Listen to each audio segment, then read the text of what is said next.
Hello guys, मैं one two all में आपका हार्दिक स्वागत है। यानी गाइज आज हमने अब चले हैं आरआरबी एनटीपीसी और ग्रुप डी। और आपको पता होगा कि आरआरबी एनटीपीसी का जो लेवल 4 और 6 है उसकी डेट अनाउंस हो चुकी है और वो आपका पेपर होगा 9 और 10 मई को। उसके बाद जो लेवल बचेंगे, लेवल 5 बचेगा, लेवल 3 बचेगा, लेवल 2 बचेगा। और इसका पेपर गवर्नमेंट कब कराएगा उन्होंने ये दे दिया कि हम आपको बाद में क्या करेंगे, इन्फॉर्म कर देंगे कब होगा। ठीक है, तो उसी को ध्यान में रख कर हुआ मैं क्या कर रहा हूँ, आपको आरआरबी एनटीपीसी में जो प्रीवियस ईयर पेपर पूछे गए थे, क्वेश्चन जो पूछा गया था उसी के आधार पर मैं क्वेश्चन आपको क्या करा रहा हूँ। ठीक है, और जो एग्जाम में आपके लिए क्या होगा, काफी हेल्पफुल होगा। ठीक है, तो गाइज क्या करना है कि आपको करना क्या है, बस आपको जो सवाल मैं करा रहा हूँ उसको अच्छे से कीजिए। दूसरा पॉइंट है कि मैं मेंसुरेशन को जो क्षेत्र मिति है मैं बहुत बेसिक्स उसको पढ़ाऊंगा। आपको ध्यान रखिएगा कि जो मेंसुरेशन का क्वेश्चन एग्जाम में 100% देखने को मिलेगा। तो गाइज ज्यादा बात ना करते हुए आज का मैं पहला क्वेश्चन लेकर चला हूँ जो आपकी स्क्रीन पे दिखाई देगा।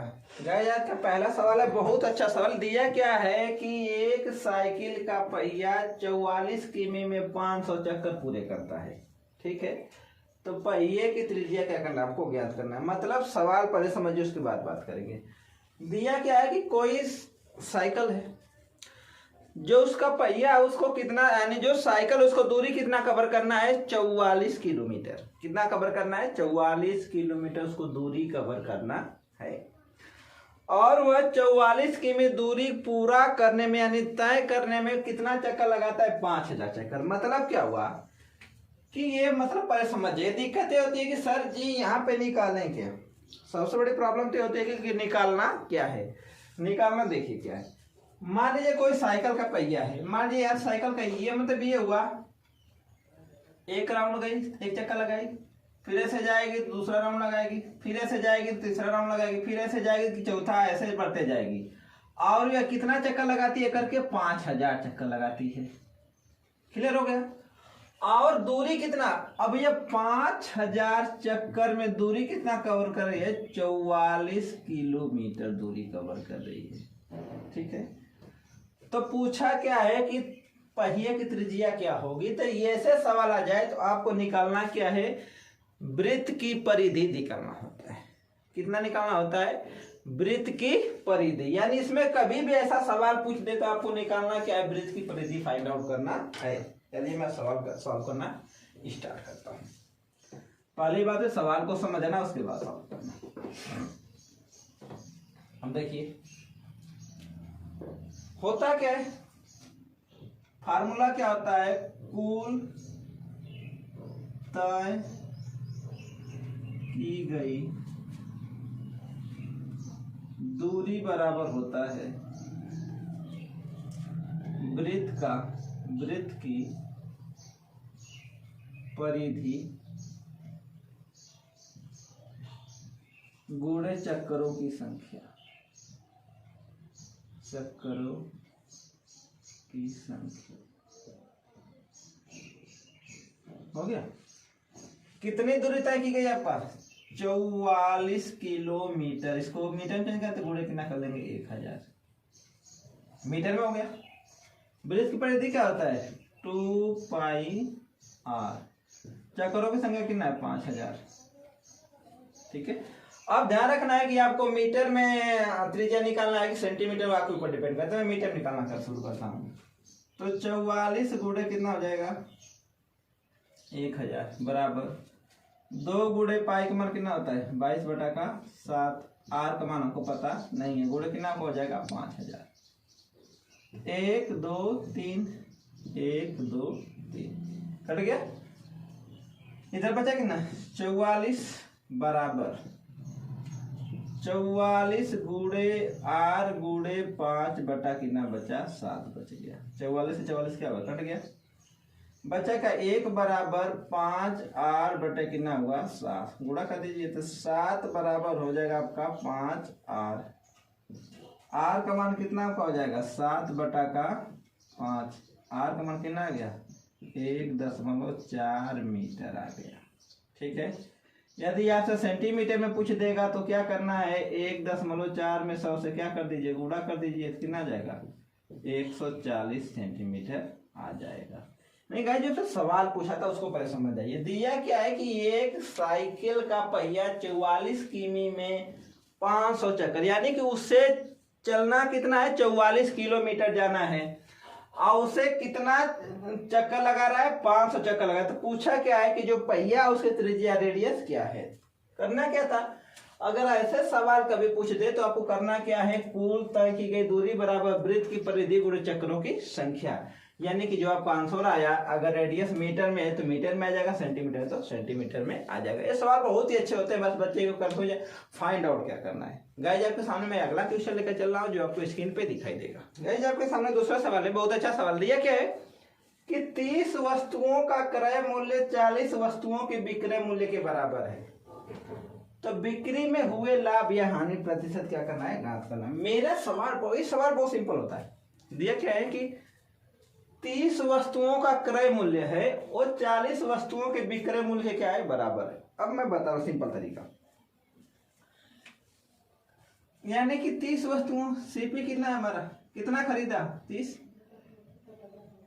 तो 30 सीपी बराबर, सीपी मतलब कास्ट प्राइस बराबर 40 सीएसपी। इस सवाल को ज्यादा बड़ा करने की आपको जरूरत है ही नहीं। अगर ज्यादा बड़ा करेंगे, ज्यादा मान कर लगाएंगे तो आपको बहुत ज्यादा समय लग जाएगा। हो गया, यानी अब ये देख लीजिए, हो गया सीपी और ये हो गया क्या, ईएसपी। हो गया, यानी कि खरीदा कितना में, 40 में, बेचा कितना में, 30 में। क्लियर हो गया, खरीदा कितना में, 40 में, बेचा कितना, 30 में। अगर मान लीजिए कोई वस्तु आप 40 रुपए में खरीदते हैं, 30 रुपए में बेचते हैं, तो आपको हानि होगा कि लाभ होगा, हानि होगा ना। कितने का लॉस, कितना हो जाएगा आपका, 40 में से 10 घटे कितना हो गया, 30। आपको लॉस परसेंटेज निकालना है, तो क्या होता है, वही लॉस बटा कितना, सीपी इंटू 100, यानी हानि बटे क्रय मूल्य गुणे का 100। हानि कितने का हो रहा है, 10 रुपए का, 10, सीपी कितना आपका 40, गुणा कितना का हो जाएगा 100, 0 0 काट लीजिए 25। तो आपको क्या हो गया, 25% की क्या हो गई, आपको हानि हो गई। यानी गाइस आपसे मुझे देखिए, ये सवाल आपको एग्जाम में इतना समय नहीं लेगा, लेकिन क्या करना है, मुझे आपको समझाना, इसलिए इतना समय ले रहा हूँ। दिया क्या है कि 30 वस्तुओं का क्रय मूल्य 40 वस्तुओं के विक्रय मूल्य के बराबर है, बिक्री में हुए लाभ या हानि प्रतिशत क्या करना है, आपको ज्ञात करना है। तो हमने क्या माना, ऐसे सवाल को ऐसे लगाए, 30 सीपी बराबर 40, CP 40 SP 30, loss 10, loss percent का नहीं, आपका आ गया कितना, कितना हो गया, 25% आ गया। गाइस आपके सामने मैं अगला क्वेश्चन लेकर चल रहा हूँ जो आपके स्क्रीन पे दिखाई देगा। गाइस आपके सामने अगला सवाल दिया है, दिया कि आज का शायद तीसरा सवाल होगा कि एक कमरे की लंबाई, चौड़ाई और ऊंचाई में 3 संबंधे 2 संबंधे 1 का अनुपात है। यदि इसका आयतन 3072 घन मीटर है तो इसकी चौड़ाई क्या थी, चौड़ाई लंबाई कुछ ही पूछ सकते हैं। करना क्या है, कभी भी अगर ऐसे सवाल अगर आपको अनुपात में दे रखे तो आपको करना क्या है, हमेशा उनको चर अचर पद लेकर चलिएगा, ठीक है। तो जो आपकी लंबाई हो गई, लंबाई कितनी हो जाएगी, 3x हो गया, चौड़ाई कितनी हो जाएगी, f हो जाएगी ना 2x, और ऊंचाई कितनी हो जाएगी आपकी हो जाएगी x, ठीक है। तो आयतन क्या होगा आपका, एक घना बन रहा है, तो आयतन क्या होता है आपका, लंबाई गुणे चौड़ाई और गुणे क्या होता है, ऊंचाई। करिए, आयतन कितना रखा है, 3072 बराबर 3x गुणे 2x गुणे, हो गया। तो ये हो जाएगा, मैं भाग देता हूँ, यानी एक्स क्यूब बराबर हो जाएगा, एक्स क्यूब कहाँ से होगा, एक्स गुणे एक्स हो जाएगा, बराबर हो जाएगा 3072 बटा कितना आपका हो जाएगा 3 गुणा का 2 कर लिया, मैं 30 भाग देता हूँ, 3 दहा में 30, 3 दूना 6, 3 चौके 12, यहाँ पे 2 होगा, फिर 2 से भाग दीजिए, कितना जाएगा, 2 5 10, देखो 2, यानी एक्स क्यूब बराबर हो जाएगा 512, एक्स क्यूब बराबर हो जाएगा 512 किसका क्यूब, 8 का क्यूब। यानी एक्स का मान कितना आ गया, 8 सेंटीमीटर आ गया। ठीक है, अब आपसे लंबाई पूछा था, लंबाई निकाल लीजिए, 3 गुणे 8, 3 बटे 24। चौड़ाई पूछा, चौड़ाई 2 गुणे कितना 8, 8 गुना का 16। ऊंचाई पूछा है तब कितना हो जाएगा, सीधे सीधे 8, क्योंकि 1 गुणे 8 का कितना आ जाएगा अपना 8। नहीं गए, जब तो सवाल दिया था बहुत अच्छा सवाल दिया था कि एक कमरे की लंबाई चौड़ाई और ऊंचाई में 3 संबंधी 2 संबंधी 1 का अनुपात है। यदि इसका आयतन 3072 घन मीटर है तो इसकी चौड़ाई ज्ञात कीजिए। तो जो आपका सवाल है, लंबाई 3x, चौड़ाई 2x, ऊंचाई x, आयतन बराबर क्या होता है, लंबाई गुणे चौड़ाई गुणे ऊंचाई, 3072 गुणे 3x गुणे 2x गुणे x। मैं क्या किया, इन गुणा नहीं किया, x ऐसा गुणा किया, x क्यूब हो गया और 3 गुणे 2 रख लिया। सॉल्व करने के बाद x का मान कितना है आपका 8 है। जो आपसे लंबाई पूछा है, चौड़ाई पूछा है, ऊंचाई पूछा, आप क्या कर सकते हैं, निकाल सकते हैं। गाइस आपके सामने अगला क्वेश्चन लेकर चला, जो आपको स्क्रीन पर दिखाई देगा। गाइस आपको अगला सवाल दिया क्या है कि साइन डी बराबर 3/5 दिया है। तो आपसे पूछा क्या है, साइन डी प्लस का डी का होल स्क्वायर क्या करना, आपको मान ज्ञात करना। यानी कि आपको साइन डी पता है लेकिन का डी पता नहीं है। लेकिन आपको पता होगा कि sine square theta plus cos square theta बराबर क्या होता है, 1 होता है। ये भी आपको पता होगा कि कास स्क्वायर थीटा बराबर होता है 1 माइनस साइन स्क्वायर थीटा। हो गया।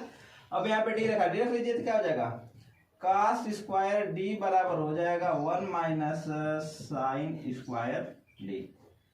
तो कास स्क्वायर डी बराबर कितना हो जाएगा, 1 माइनस 3/5 दिया है, 3/5 क्या जाएगा होल स्क्वायर। तो कास स्क्वायर डी बराबर हो जाएगा 1 माइनस 3 का स्क्वायर 9, 5 का 25। तो कास स्क्वायर डी बराबर कितना हो जाएगा, 25 माइनस 9/25। ये हो जाएगा कॉस स्क्वायर डी बराबर हो जाएगा 16/25। यानी सीधे सीधे कॉस डी का मान आ जाएगा 4/5। क्लियर हो गया। यानी करने मतलब ये हुआ कि आपका फार्मूला पता होना चाहिए कि दिया है कि यदि साइन डी बराबर 3/5 तो साइन डी प्लस का डी का होल स्क्वायर का मान ज्ञात करना। डाटा निकाल सकते लेकिन मुझे बताना पड़ जाता है तो का मान होगा। तुमको पता है कि sine square theta plus cos square theta बराबर 1 होता है, या कास स्क्वायर थीटा बराबर 1 माइनस साइन स्क्वायर थीटा। यहाँ पे डी हमने क्या कर लिया, डी कर लिया तो 1 minus sine square D, D का मान रख दिया, यानी क्या हो गया, कास डी का मान क्या हो गया, ज्ञात हो गया। अब आपसे जो सवाल पूछे निकाल लीजिए। पूछा क्या है, sine D plus cos D का पूछा है होल स्क्वायर। साइन डी का मान कितना है 3/5, तो 3/5 प्लस कॉस डी का मान 4/5, 4 कितना हो जाएगा 5 का क्या कर लिया होल स्क्वायर। हर बराबर है जोड़ लीजिए तो 7 कितना हो जाएगा 5 का होल स्क्वायर। आपको पता है 7 के थोड़ा कितना होता है 49, 5 के कितना होता है 25। यानी जो आपसे मान पूछा था वो आपका क्या हो गया निकल गया। जैसे जो सवाल पूछा था कि यदि साइन डी बराबर 3/5 तो साइन डी प्लस का डी का होल स्क्वायर का मान ज्ञात कीजिए, उसका मान कितना निकल गया 49/25 आ गया। गाइस आपके सामने मैं एक क्वेश्चन और लेकर चला हूं जो आपके स्क्रीन पे दिखाई देगा। गाइस आज का लास्ट क्वेश्चन है, दिया कि ये आपके सामने आज का लास्ट क्वेश्चन है। देखिएगा दिया क्या है कि महेश एक पेन 20% लाभ पर 36 रुपए में बेचता है। मतलब उसने कितना में खरीदा हमको पता नहीं, लेकिन ये कह रहा है कि 20% के लाभ पर 36 रुपए में बेच रहा है।